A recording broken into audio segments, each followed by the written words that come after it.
See, we have one of the longest, I think it's the second longest constitution, state constitutions in the country.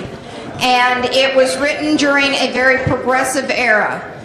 And so we asked Trent England, who's the Executive Vice President of OCPA, to come in and talk to us a little bit about what the state constitution does, how it might hinder us in our process during the budget process, and maybe just answer any questions that we might have about it. And like I said, if you've read it, you would probably have lots of questions.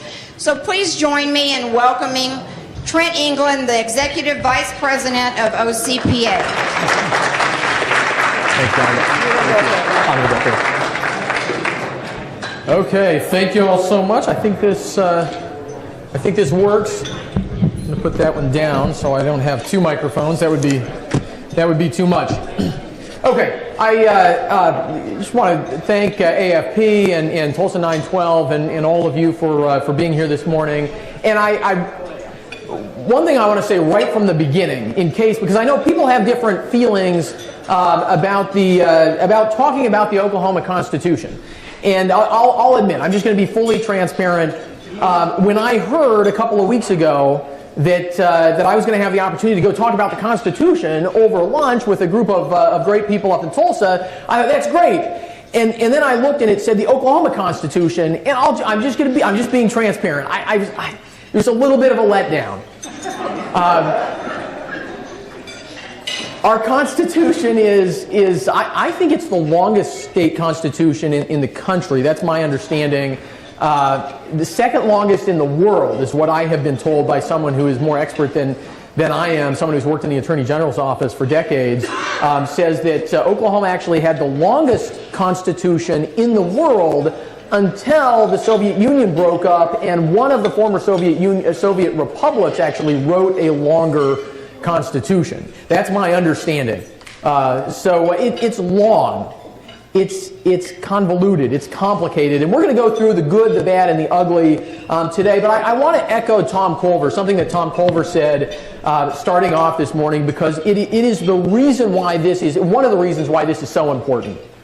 And that is that our credibility is everything.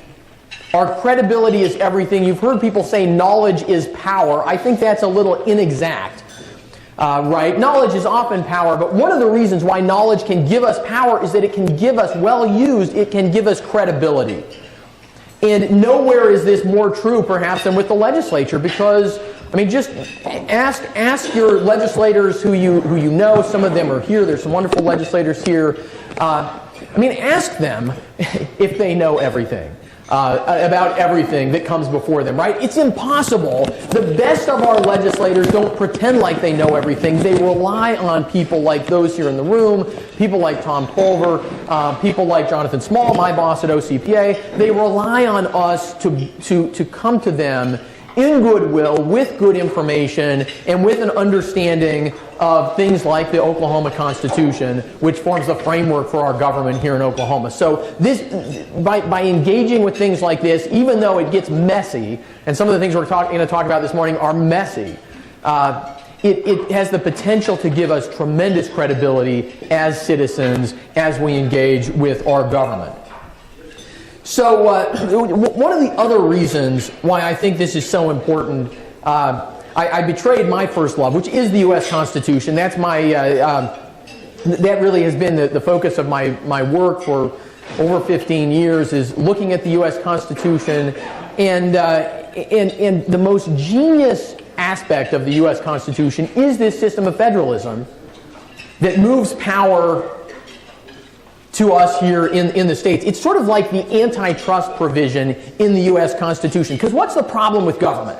And this is, I have this debate all the time. Almost every week it seems like I'm debating with some progressive or even some middle-of-the-road person who says, why do you not like government so much? You don't like it. You're so mean-spirited. You're always saying no. Why is it you don't like government? I say, look, it's not that I don't like government. It's that I understand what government is. Right? I understand the nature of monopolies. Governments are monopolies, and we all understand that there are certain inherent problems with monopolies. There are certain things that monopolies just don't do as well as non-monopolies, right? As firms operating in a competitive marketplace. I mean, we know that in economics. Nobody even debates whether that's true in economics, right? Not the core principle about the shortcomings of monopolies. And then when it comes to government, a lot of people act like, well, it's better because it's a monopoly. I mean, you actually get a lot of that from people, again, not just on the left, but also some people in the middle.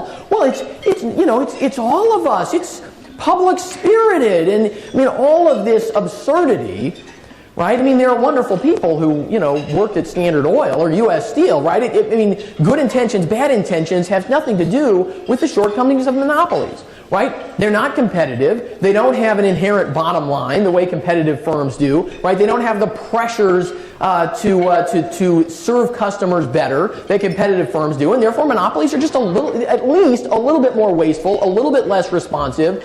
Some of us are old enough to remember, like, when cable companies actually had power, and some of us actually, we were watching something the other day with the kids, and they referenced long distance coverage, and it just struck my wife and I. My kids have no idea what that means, but we know, right? We know how this works, and the American founders knew it too. And federalism is the best system to break up government that anybody has ever created. I believe that is true, right?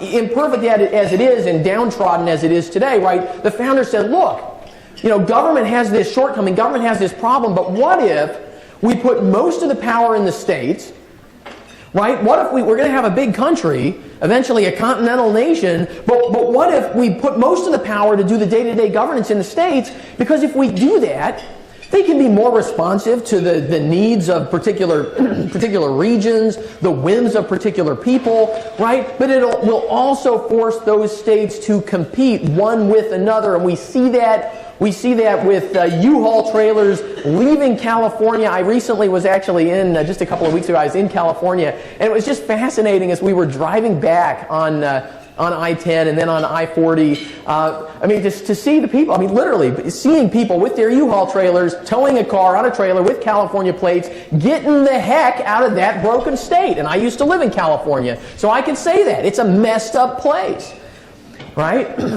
So that is the system that we have, and the best argument for that system, the best argument for federalism is a well-run state, right? And frankly, the best argument for conservatism, right, is well-run red states, and that means, this is a little uncomfortable maybe to say, right? But something Jonathan said earlier, a lot of what he said about the Washington Post and the Economist and their focus on Oklahoma makes this absolutely clear, right? We have more of a responsibility to run our state well in Oklahoma because we're a red state. Right? We should be, I think we can be, the shining city on the hill for the things we believe in here in Oklahoma. And if we can't do it, we certainly can't expect them to do it in Washington, D.C. Right? We're a red state. We're a state where people seem to have a lot of common sense. People seem to want to vote for candidates who at least pretend like they have a lot of common sense, who pretend like they believe in limited government, small government, big freedom. And yet we're not getting that yet. And a lot of that is, and Jonathan alluded to this, a lot of that is because we have basically taken, it's like the Gene Stipe machine put together this car, and even before that, the progressives and the populists, they built this car. They built this sloppy jalopy Rube Goldberg type of car, right? You can think of the Oklahoma Constitution that way. And we have come along, and we have reached in, and we've pulled out Gene Stipe, and we've pulled out a lot of those folks. We pulled out a lot of the folks who built the car. And we put in our folks. But they're still driving that car.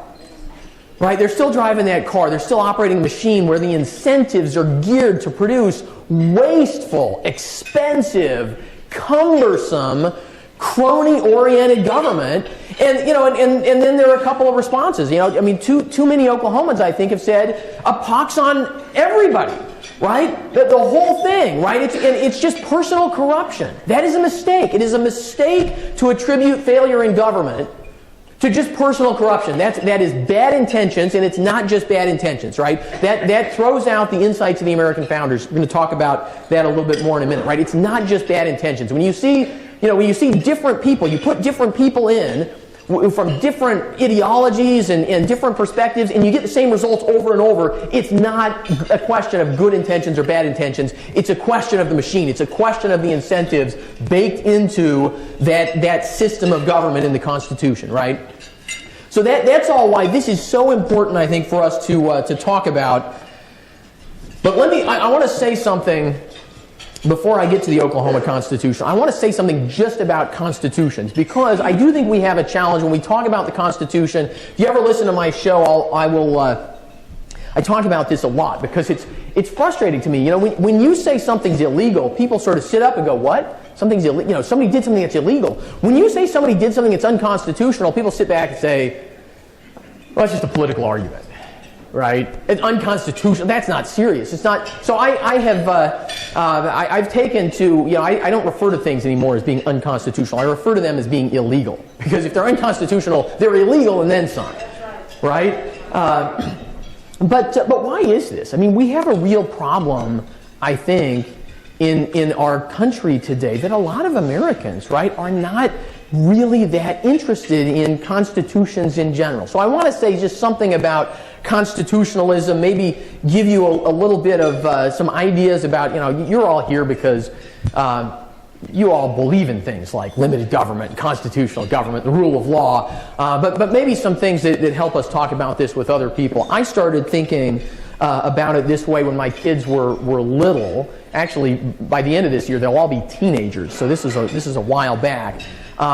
And they would make up games. They'd play games with each other that they would make up. And it struck me that there was one thing that was necessary for them to play a game. One thing that's necessary for any game. What is that? Somebody yell it out. What one thing do you have to have? Rules. That's exactly right. You have to have rules. I mean, my kids, right, to play a silly, pointless, made-up game when they were, just more than toddlers, what they were doing was they were making up a set of rules.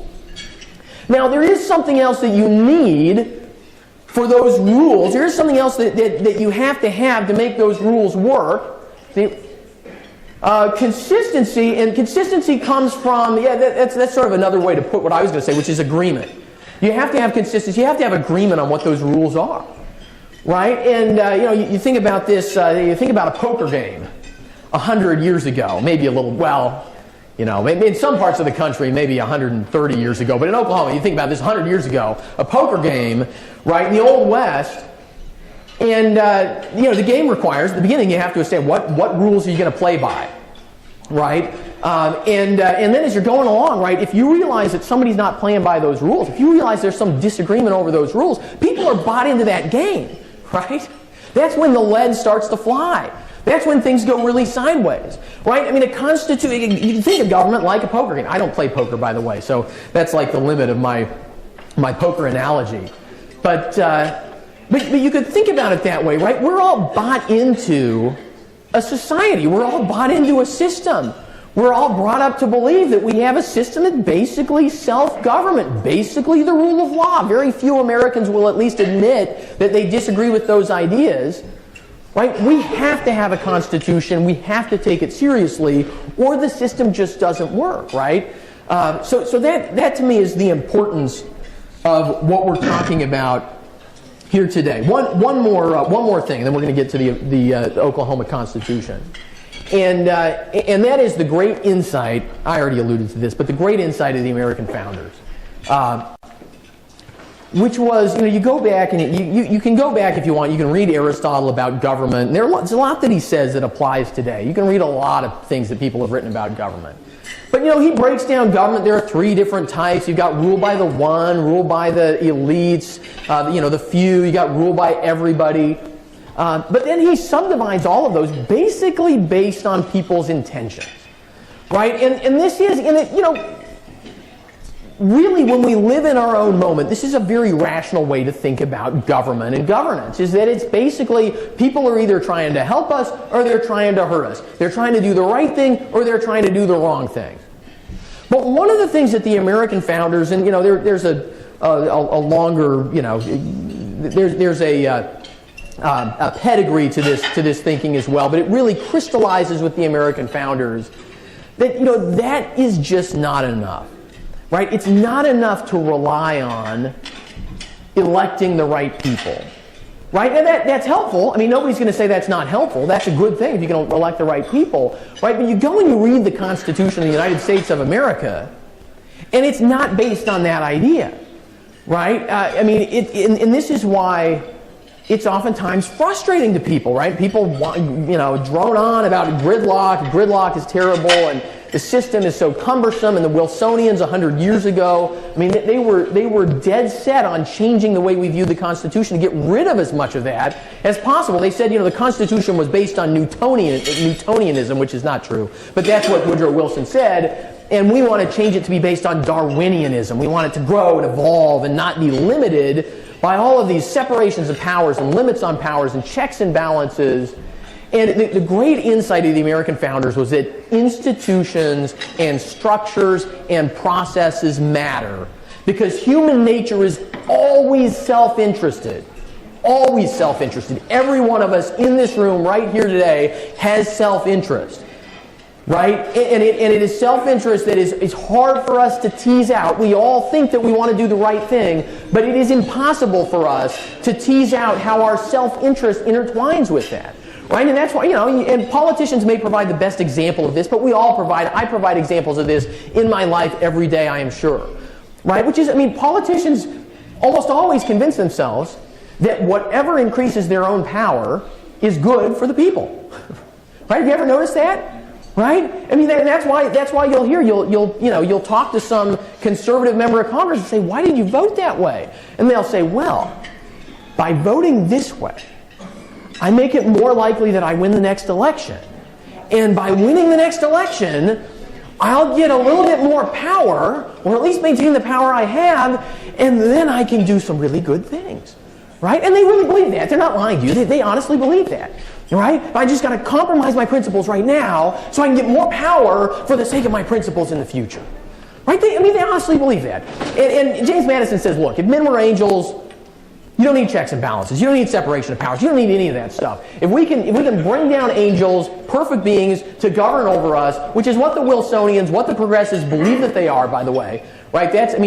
What Madison wrote in Federalist 51 is a direct rebuke to the progressives. They thought they were more progressed. That's why they used that terminology. They were more advanced than all of you, therefore they should rule without constraints. That's what they believed. If men were angels, right? You wouldn't need checks and balances on this system. They understood human nature. And the last thing I'll say about that, what I think makes the American founding so absolutely remarkable. Think about this. Think about them. They're at the Constitutional Convention in the heat of the summer of Philadelphia, 1787, designing that Constitution. Think about who was in that room, and then think about who was advocating for ratification of the Constitution. You think about the Federalist Papers.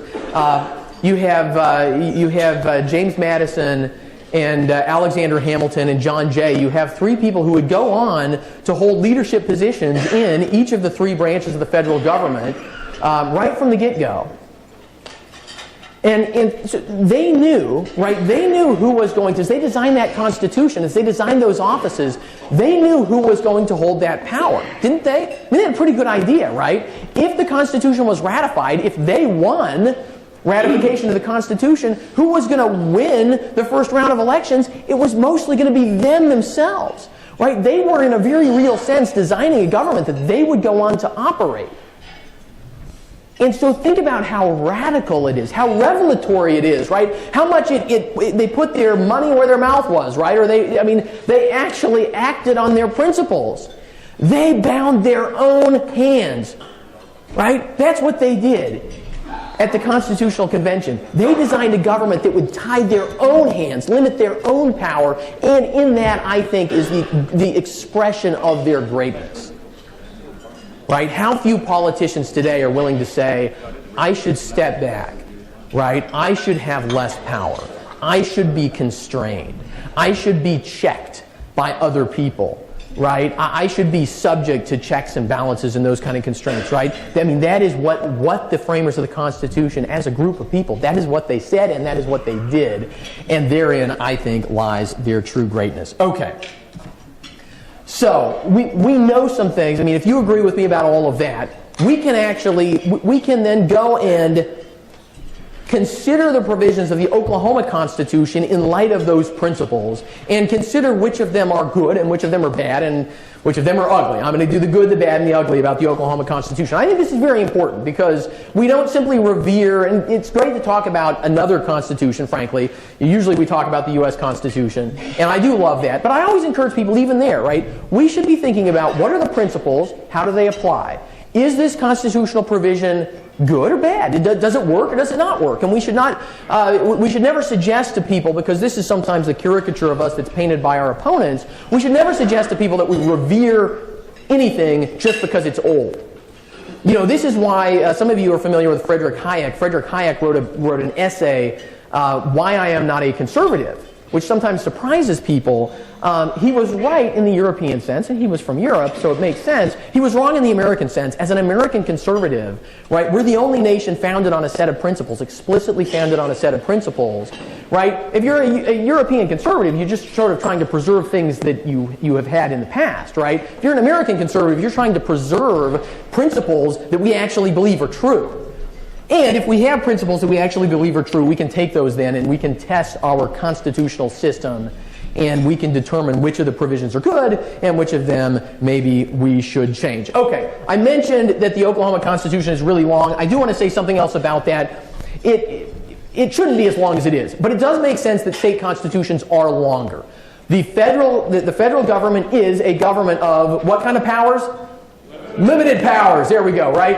As it says in Article 1, Section 1, the vesting clause, the 10th Amendment is, it just reiterates the point. It's Article 1, Section 1 of the U.S. Constitution says all powers herein vested, right? The first operative clause of the U.S. Constitution says this is limited powers, right? State governments are, in our federalist system, state constitutions deal with this in different ways, but in our federalist system, the foundational belief or the initial belief was the federal government is limited, state governments are governments of general powers, right? They have all the powers that governments can legitimately have. Right now, then from there you limit them to the Constitution. But that's why state constitutions are generally going to be longer, right? Because states are supposed to do more things in terms of government. So it's not inherently absurd that our state constitution is long. It makes some sense, although it is really long. I actually brought. This is a pocket copy of the Kentucky Constitution. This is a pocket copy of the Washington State Constitution. I have never seen, although I'd love it if anybody has ever seen one, let me know, a pocket copy of the Oklahoma Constitution. You'd have to have some serious pockets. Okay, so the good in the Oklahoma Constitution, and I printed things out because there's a lot. There's a lot in there. I don't want to get anything wrong. This is the good, the bad, and the ugly. So there are some good things in the state constitution. One of the good things in Oklahoma State Constitution is that we do have a strong Bill of Rights right at the beginning. And many of you know there was a debate. There was a debate at the Constitutional Convention, the Federal Constitutional Convention, and afterwards about a Bill of Rights because it was a government of limited powers. Right? It was a very legitimate debate because it was a government of limited powers. But with a state government, a government of general powers, at least in the first instance, it makes sense to have a robust Bill of Rights, and it starts almost at the beginning. There are some provisions right at the beginning that relate to what you had to say to be admitted as a state, and we say all that stuff. And then we get to the Bill of Rights. It's a strong Bill of Rights. Some of you will know that Oklahoma is the only state where the Constitution has been interpreted to protect homeschooling, right? Which I think is a great thing. As someone who has homeschooled my kids, I get to say that even though my wife does it. But for most of their schooling. I think that's a wonderful thing. What else is in there? We have the basic separation of powers structure, bicameralism, which I know there's been a little bit of a debate over recently, but I think bicameralism is really important. Part of that comes from actually going and working a bill in Nebraska. So we have a separation of power structure. We have bicameralism in our legislature. We have the basic framework to create good Republican, small r Republican government and governance. We also have a balanced budget provision. Most states have balanced budget provisions, and we have one here in Oklahoma. And this is something that, look, it's is it played around with? Is it, is there some gaming that goes on? Absolutely.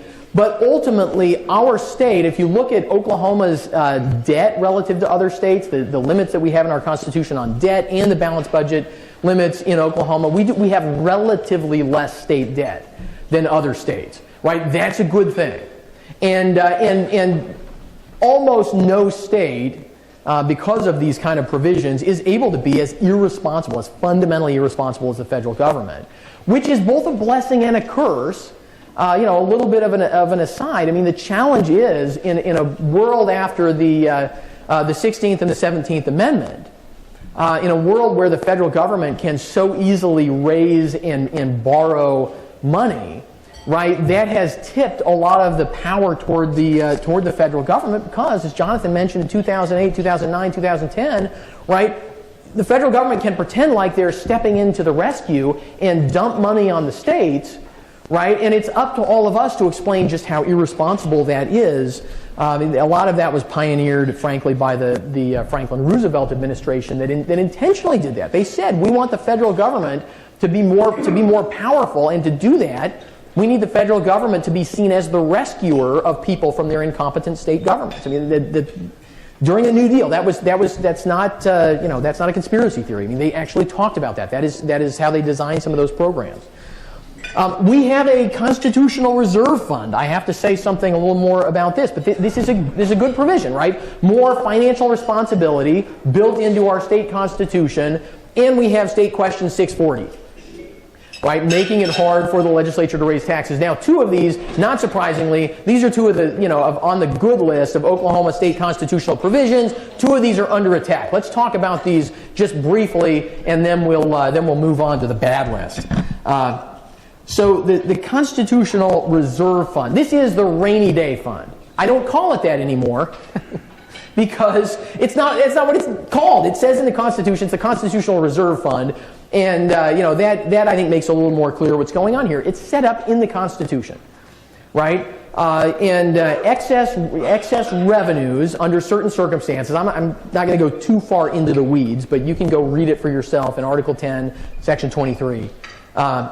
But in certain circumstances, excess revenues go into the rainy day fund, right? And the idea is that you should save that money for a rainy day. This is extremely important in a state like Oklahoma that relies on commodities, not just oil and natural gas, but also agriculture, right? I mean, all these things are commodities. All these things are cyclical. We know all of that. And so a constitutional reserve fund, some way to kind of skim the cream off the top and save it until later is really, really important. And never until last year, the year before last year, I think it started in the fall of 2016. Do I have that right? The Fallon administration started taking money out of the Constitutional Reserve Fund. A lot of you probably have read about this, seen this in the news. Nobody had ever thought that was legal before, as far as anybody can tell.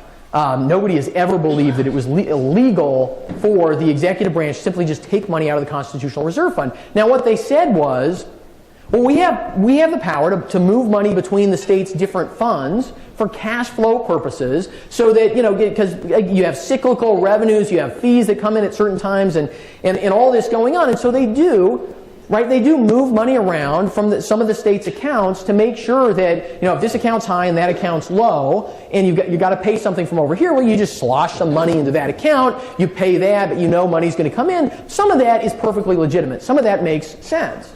But what they had never done is treated the Constitutional Reserve Fund like it was just another state fund. Right? This is, and the Attorney General blessed it, and they say they intend to continue doing it. Should they need to. Now, they don't need to right now because revenues are coming in above expectations. Right? But this is a terrible precedent. I mean, this essentially nullifies a provision of our Oklahoma Constitution through unilateral executive branch action. Which I think is outrageous, right? The Constitution specifies basically four different ways to take money out of that fund. All of them involve the legislature, right? And think of it this way.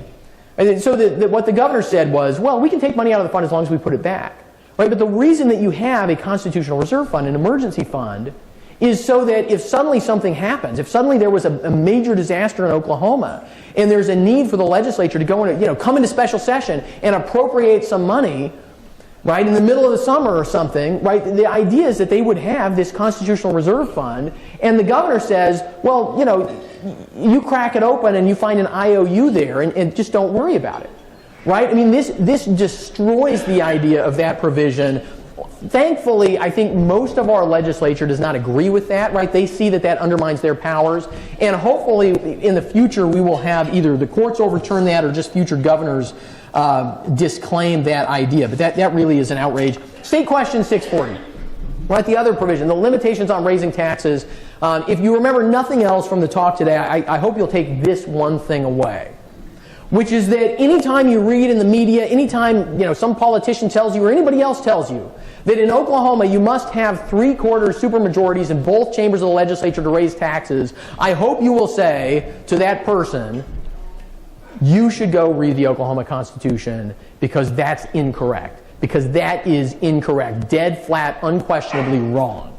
Right? Despite the fact that the media tells us this over and over and over again. I'm going to read it.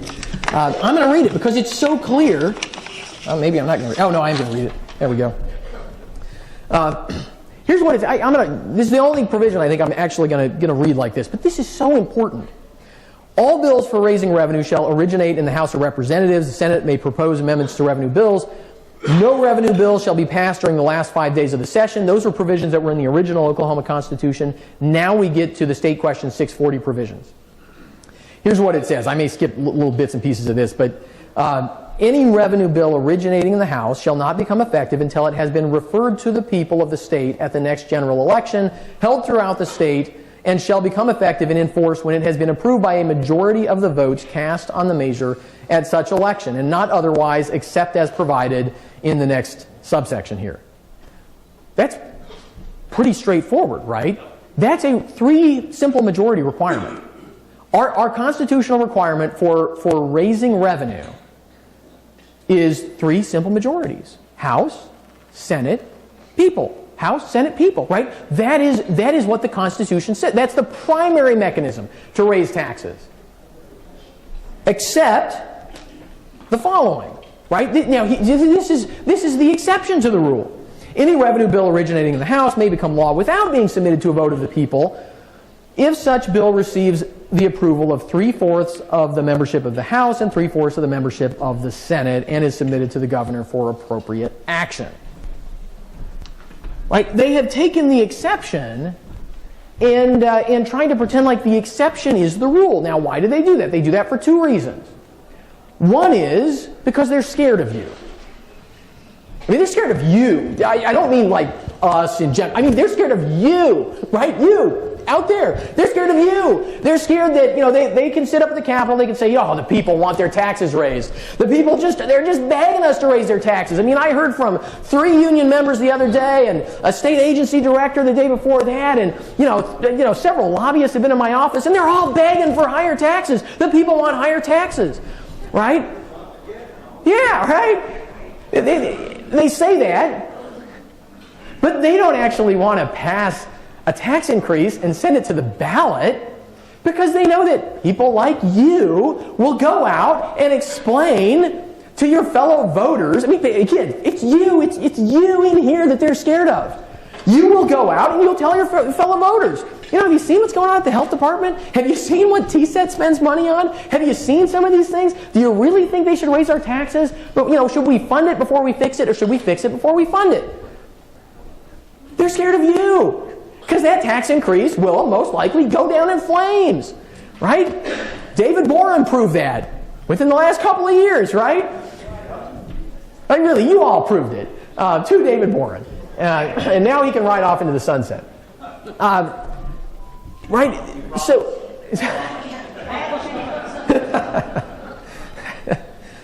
So that's one reason, right? They're scared. They do not want to send a tax in. So they want to just pretend like that doesn't exist. Some of them, not all of them, but some of the folks down at 23rd and Lincoln, that's their position. The other group of people, the other motivation here is they want to gut 640. And it's a lot easier to argue for gutting 640 by saying, well, it's all 3/4 supermajority. That's huge, supermajorities, and it's gridlock, and we can never raise taxes. You've heard a lot of this from the chamber crowd, frankly. Oh, it's crippled government in Oklahoma.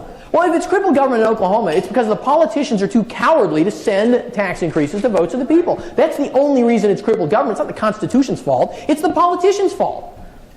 Right? Now, I will add one proviso. If they want to change it, there's one change that would make sense. Because you may have heard me read the phrase general election, right? And that does mean every 2 years. Look, I mean, if they want to change that provision in 640 so that they can send a tax increase to the ballot whenever they want to, yeah, I mean, people are going to feel differently on that. But that's the one thing I look in there and I say, look, I mean, I think we could beat them. I could still make it a regular election day. But I don't. Every 2 years, maybe that's too much. And if we have to trade either gutting 640 or just allowing them to put it on the ballot, a couple times a year, I think that would be a good trade, right? But that is the only change that I think conservatives should be willing to even consider when it comes to State Question 640. Okay, that thus ends the list of the good.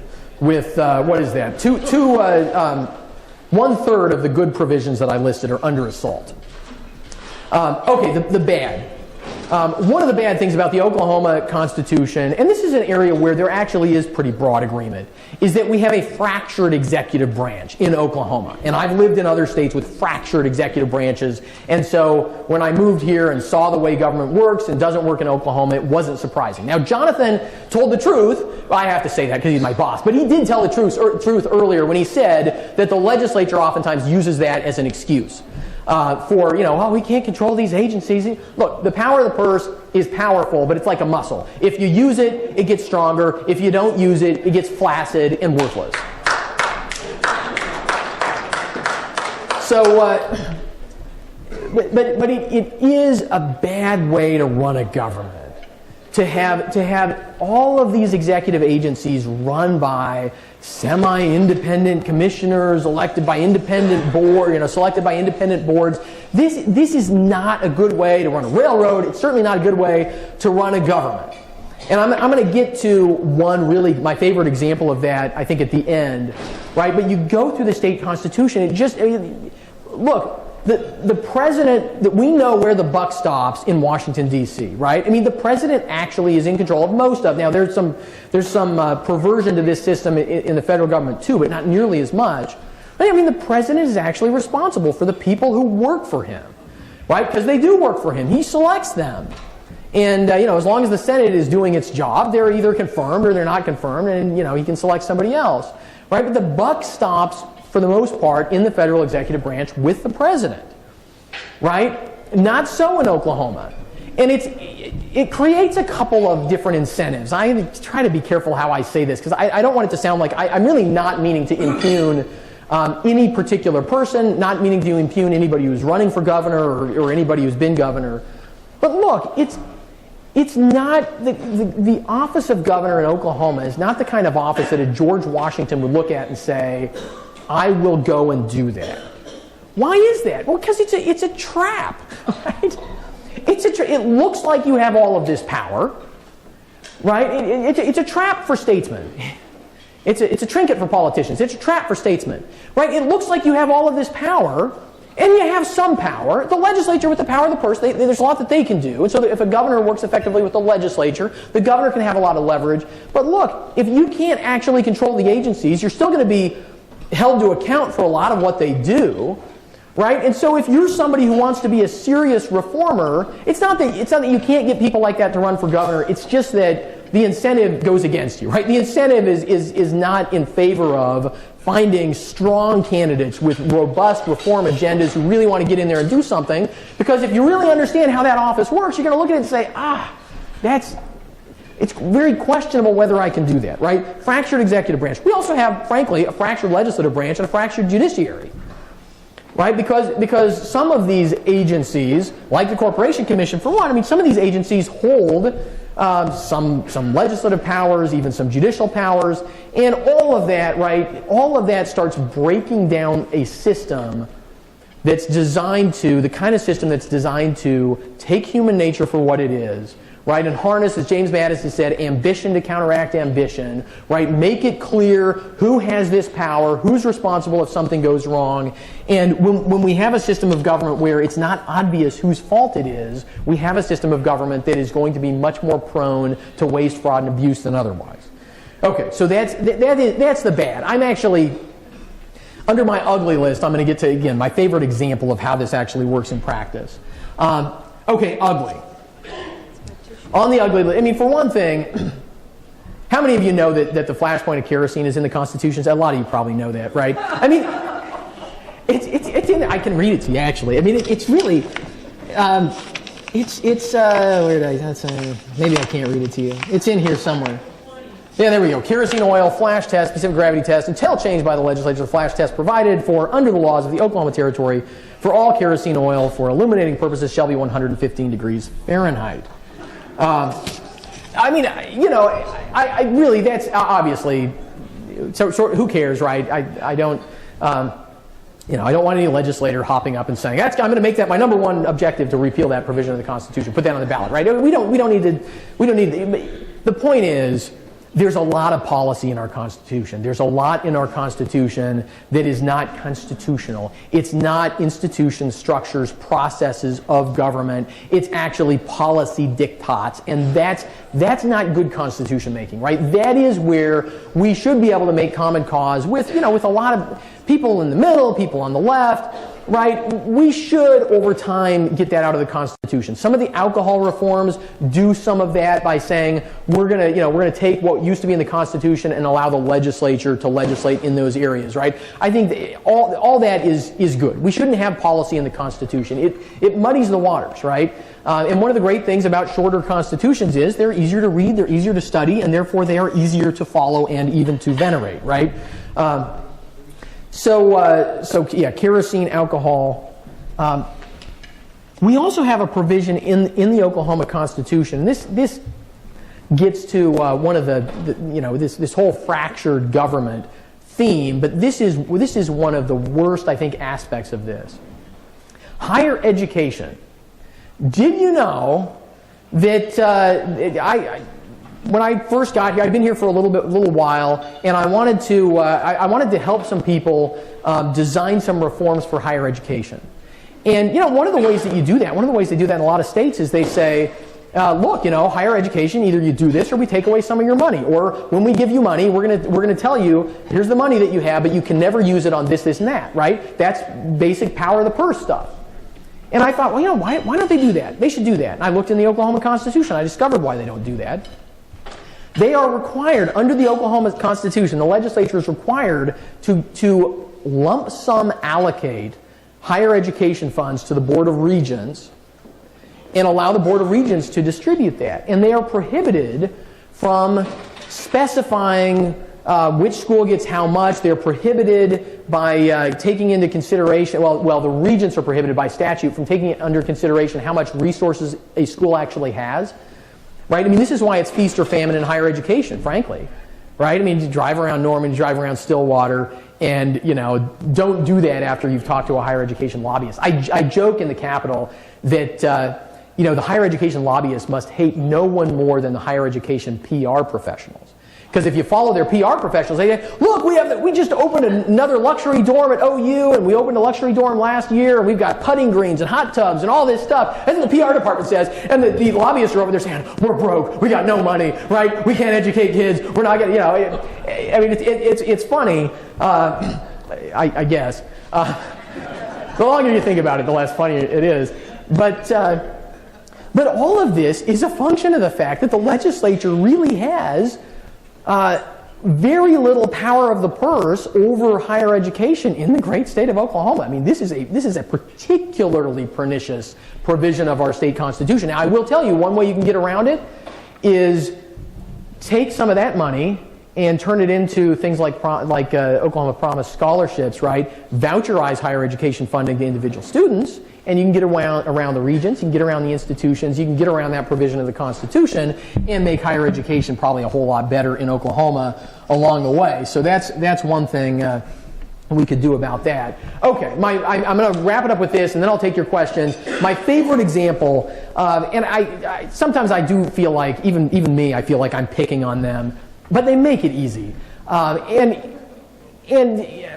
And they have the best of intentions. I'm absolutely convinced that the folks at the Tobacco Settlement Endowment Trust, TSET, I'm absolutely convinced they have good intentions. So I take it to prefacing my remarks that way now when I talk about them, because they get very personally offended, and I kind of understand that, but it's not personal. TSET is designed from the ground up to be the kind of government agency that would make James Madison spin in his grave, right? If you like the U.S. Constitution, right? If you value constitutionalism, right? Self-government. I mean, everything that we would talk about as being parts of the Constitution, right?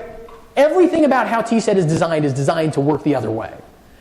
I mean, this is, at some point, I think I'm going to write all this down. To me, it's funny.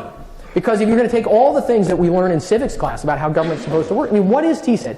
TSET is an agency that gets a steady annual amount of money, right? Now, this money ultimately comes from people, because money has to come from somewhere. I mean, ultimately, this money comes from smokers who buy cigarettes. The tobacco companies earn this money from, as revenues, and then they pay some of it out to the Tobacco Settlement Fund, which is distributed among the states, right? So this money ultimately comes from smokers, and it winds up at TSET, right? But it's not, nobody ever voted on that. I mean, literally, all that happened was a judge blessed that back in the late 90s, right? Nobody's ever voted on it, right? And they just get this money. And they don't, you have to be careful the way you talk about it, because they'll say, well, this isn't tax dollars.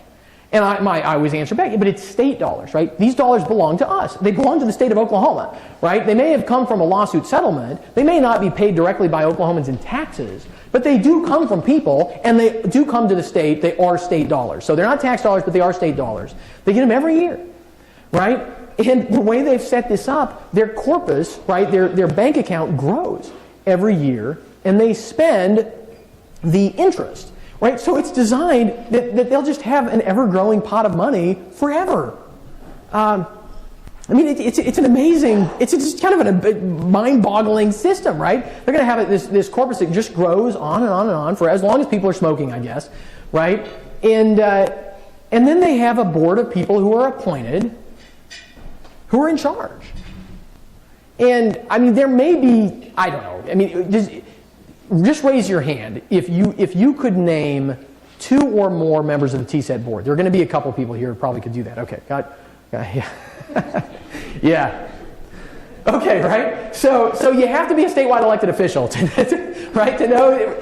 I mean, nobody knows who they are. Nobody votes for them, right? And anytime, by the way, I've dealt with this in other parts of the country too.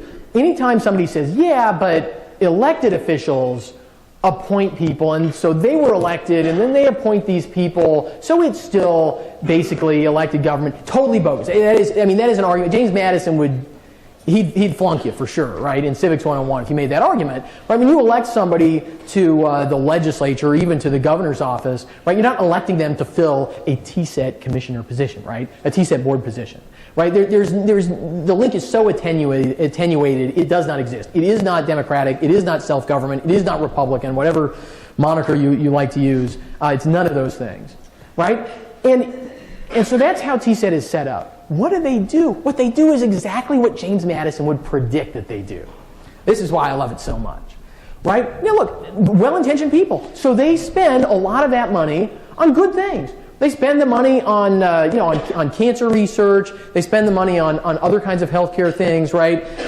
They spend some of the money on tobacco cessation programs, some of which probably work, some of them probably don't work. It's arguable that the best tobacco cessation program is actually a really, really good education, just general education. That's one of the things that you see in the research on tobacco cessation. But look, what else do they spend their money on? And this is, maybe this is just too wonky, but they intentionally spend some of their money on low priority items, right? And it's not that they have bad intentions. It's that in a system like this, you have to spend money on low priority items to get what you want. And what you want is public approval, and you want your power, your system to continue. Now, why does it have to be low priority? So what TSET does is they go around and they hand out checks. School districts, towns, they try to condition them on changing public policy in those places. But they hand out checks for things like taking a walking trail and paving it. Or one thing that they've done a lot of, I think, recently or in the last couple of years is drinking fountain upgrades. So, a school, they go to a school has drinking fountains. They say, how would you like more expensive drinking fountains? Right? I mean, right? You step back and you say, okay, this is silly, but no, it makes perfect sense, right? Because so they go to the school, they say, here's $2,500. Well, here's a $2,500 drinking fountain, right? They hand over a big check. They get on the front page of the local paper. It looks great, right? The problem is that we all know, we're constantly told, I mean, look, $2,500 in some small school, I mean, you could give every teacher a $200 gift card to go buy supplies, right? You could buy some textbooks. I mean, there are a lot of higher, we know, you step back and think about it, we know for sure there are a lot of higher priority uses of that money. But if they went to the school board and said, here's $2,500, they would, look, the school board would be happy, people would be sort of generally happy, but you put that in with everything else, right? It becomes more obvious that it's a little amount of money. Right now, it's a little amount of money, it's going to be spent better, but when you go to the school and you say, we'll pay for a really fancy drinking fountain, well, the school would never pay for a really fancy drinking fountain, right? Because it's such a low priority. It's not a bad thing, but it's a low enough priority that everybody in the school knows, well, we would never do that. So TSET's actually sort of given us something, right? There's a gift mentality when somebody says, if somebody comes along and helps you buy something you need, right? Does that feel as much like a gift as when somebody comes along and gives you something that you would never buy for yourself? Right? I mean, so TSET intentionally spends, that's not a ton of money, but they intentionally spend some of that money on low priority items because that's where you get the public plaudits. That's where you get the front page of the newspaper. That's where you get to feel really good about what you're doing. And then they do other things. I mean, the craziest one, some of you have heard this because we've been talking about it since we discovered it at OCPA, where they literally spend money giving free advertising to bars and nightclubs as long as those bars and nightclubs have a smoke-free area somewhere in them, right? I mean, including, I'll say this just because it's inflammatory and it's true. I mean, they literally run a state-funded website advertising gay bars that focus on underage boys. Free the night. Yeah. I mean, this is your state money being spent by TSET. They send it out to a consultant in California who runs this program for them, right? I mean, this is stuff that the legislature would never approve. Power of the purse, Republican government, it would never happen. But it happens when you set up government this way. And again, well-intentioned people. I am not questioning. That's what makes it such a perfect example of why James Madison was right. Right? Well-intentioned people in a system devoid from accountability, responsibility, right, will wind up doing absurd things to maintain their power. Right? So, okay, that is the good, the bad, and the ugly. Obviously, with the state constitution, we can change it. There's actually the legislature can actually change it on their own, but only the provisions about the Corporation Commission. I find that fascinating. A little unilateral constitutional amendment power in there. Mostly constitutional amendments have to go to the ballot, be approved by we the people, or we're actually supposed to have, we are almost 50 years, well, almost 30 years overdue for a constitutional convention, which our Oklahoma state constitution also calls for. But we can talk more about that in questions if we have time for questions. I'm getting the wrap up. You better stop. It's a really long constitution, John. Okay, we can take two questions. Two questions. That's it. No, that's okay. Mr. Auditor. Yeah. Did you know the big question 701 in 2002 actually set that did go before a vote of the people? Yeah.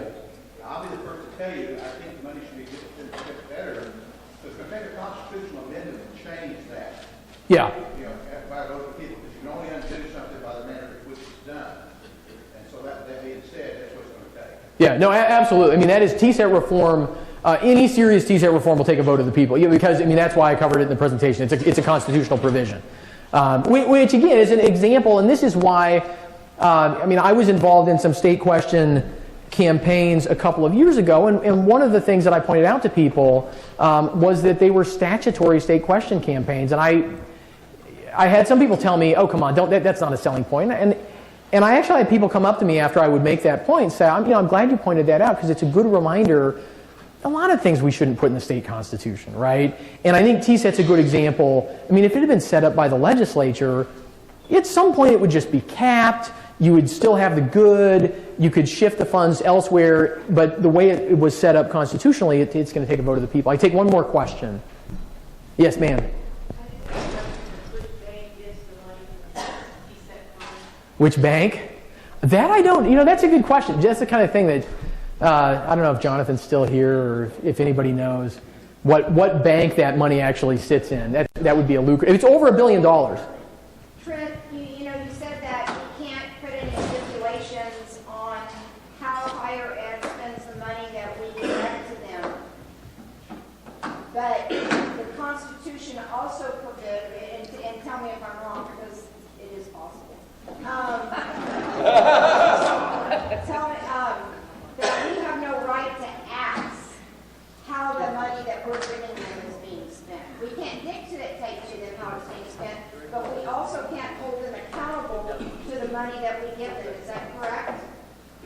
Well, I think that's I don't know of a provision that says that. I think that's a corollary to that. And I will say this: the legislature has actually reached into higher ed and dictated at least one very specific provision, which is a glimmer of maybe hope around this, and that is that they passed a statute that says that courses have to be uniformly numbered. Now, of course, that's not a big deal. That's not controversial.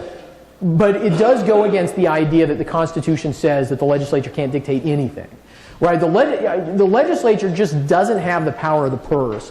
The extent of their other powers over higher ed, I think I'd like to see the legislature pushing those boundaries to see where they are. And if the Board of Regents wants to sue and take that to court, I mean, it's not clear, and I'm not aware that boundary has been adjudicated in the past. So, is that John? Do I need to wrap up, or can I take one more? One more. One more. Okay. Yes, ma'am. When was the last that the Oklahoma Constitution was amended? And also, some of the negative things that we've talked about, would it be a good idea to initiate the amendments process? So the last, the last amendment would have been one of the state questions that passed in the last general election. I don't remember which ones passed, but it's amended it's amended all because it contains so much policy. It's amended. I mean, probably almost every 2 years. I've only been here 3.5 years, so it's amended very, very frequently. Every 20 years there's supposed to be a convention. And what's interesting is the last time that process was initiated, I think it was 1970, there was a repeal effort that failed at the ballot. I think that was in 1994. Right? So the people actually at the ballot said, we don't want to take that out of the Constitution. And I believe there's legislation pending to initiate that in the current session. I think that was filed last year. I don't know where that has gone or if it's still live. I think what's daunting, right, is they have, any constitutional change has to go to a vote of the people. And so the easiest way to address anything other than a really glaring, big, obvious problem is probably through the convention process, where you could address a lot of things at once. Because, TSET reform, I think we could, you could go and run a campaign and say, look, we could actually really help healthcare in Oklahoma by shifting some of the TSET money directly to healthcare rather than leaving it, with TSET at TSET's discretion. You could get, well, no, yeah, not directly, but So yeah, I mean, I think most people who kind of have a long list of the bad and the ugly are looking at the convention process. And I know there are a lot of legislators who are interested in actually doing that. I've got to wrap up. Thank you all so much. It has been my pleasure.